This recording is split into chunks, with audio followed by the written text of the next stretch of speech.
ಅಕ್ಕ, ನಿನ್ನ ಲೈಫ್ನ ಎಲ್ಲ ನಿರ್ಧಾರಗಳನ್ನು ಹೇಸ್ಟಿಯಾಗೆ ತಗೊಂಡಿದ್ಯಾ, ಹಿಂದೆ ಮುಂದೆ ಯೋಚಿಸ್ದೆ. ಫಾರ್ ಎಕ್ಸಾಂಪಲ್, ನಿನ್ನ ಮದುವೆ.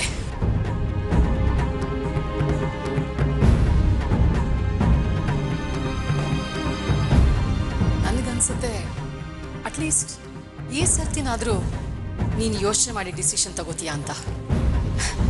ರಾಣಿ ಒಳ್ಳೆ ಹುಡುಗಿನೇ, ಹಾಗಂತ ಅವಳನ್ನ ಮನೆ ಕರ್ಕೊಂಡು ಬಂದು ಇಟ್ಕೊಳಕ್ಕಾಗತ್ತಾ? ಅವಳು ಹಿಂದೆ ಮುಂದೆ ವಿಚಾರಿಸ್ಬೇಕು, ಅವಳು ಯಾರು ಎತ್ತ ಅಂತ ತಿಳ್ಕೋಬೇಕು. ಅದು ಅಲ್ಲದೆ ಮೊದಲು ಅವಳಿಗೆ ಇದು ಇಷ್ಟ ಇದೆಯೋ ಇಲ್ವೋ ಅಂತ ನೋಡಬೇಕು. ಅದು ಅಲ್ಲದೆ ಅಡಾಪ್ಷನ್ ಲಾಸ್ ಈಗ ತುಂಬ ಸ್ಟ್ರಾಂಗ್ ಆಗಿದೆ. 108 ಪ್ರೊಸೀಜರ್ಸ್ ಇರುತ್ತೆ. ಸುಮಾರು ಕಡೆಯಿಂದ ಪರ್ಮಿಷನ್ ತಗೋಬೇಕಾಗುತ್ತೆ. ರಾಜ ಹೇಳ್ತಿರೋದು ಸರಿ ಇದೆ. ಹಿಂದಿನ ಕಾಲದ ಥರ ಎಳ್ಳು ನೀರು ಬಿಡಿಸ್ಕೊಂಡು ದಾನ ತಗೊಳ್ಳೋ ಹಾಗೆ ದತ್ತು ತಗೊಳ್ಳೋದಕ್ಕಾಗೋದಿಲ್ಲ. ಇದೆಲ್ಲದಕ್ಕಿಂತ ಮೊದಲು ನಂದೊಂದು ಪ್ರಶ್ನೆ ಇದೆ. ನೀವು ರಾಣಿನ ದತ್ತು ತಗೊಂಡ್ಮೇಲೆ ನಿಮ್ಮ ಮಗಳನ್ನ ಹುಡ್ಕೋದು ಬಿಟ್ಬಿಡ್ತೀರಾ?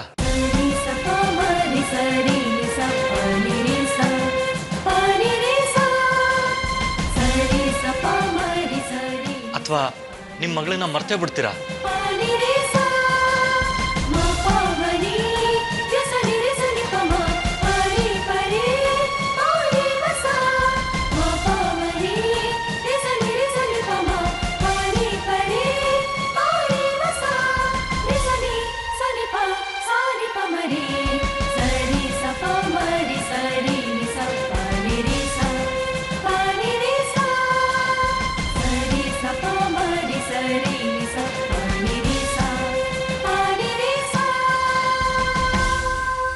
ನಿಮ್ಮ ನಿರ್ಧಾರ ಸರಿ ಇದೆಯೋ ಸರಿ ಇಲ್ವೋ ನನಗೆ ಗೊತ್ತಿಲ್ಲ.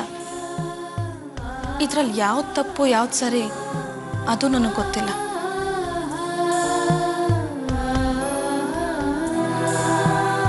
ಇದರಲ್ಲಿ ಏನೇನು ಕಾಂಪ್ಲಿಕೇಶನ್ಸ್ ಇದೆ, ಯಾವ್ದು ಕಷ್ಟ ಯಾವ್ದು ನಷ್ಟ ಅನ್ನೋದು ನನಗೆ ಗೊತ್ತಿಲ್ಲ.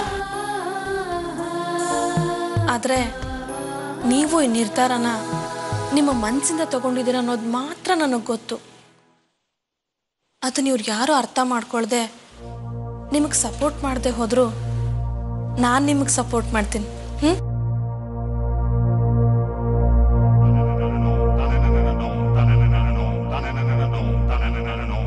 ನಾಳೆ ರಾಣಿ ಜೊತೆ ಮಾತಾಡೋಣ ಅಂತ ಅನ್ಕೊಂಡಿದ್ದೀನಿ. ಅವಳ ಅಭಿಪ್ರಾಯ ತಿಳ್ಕೊಂಡು ಮುಂದುವರಿತೀನಿ.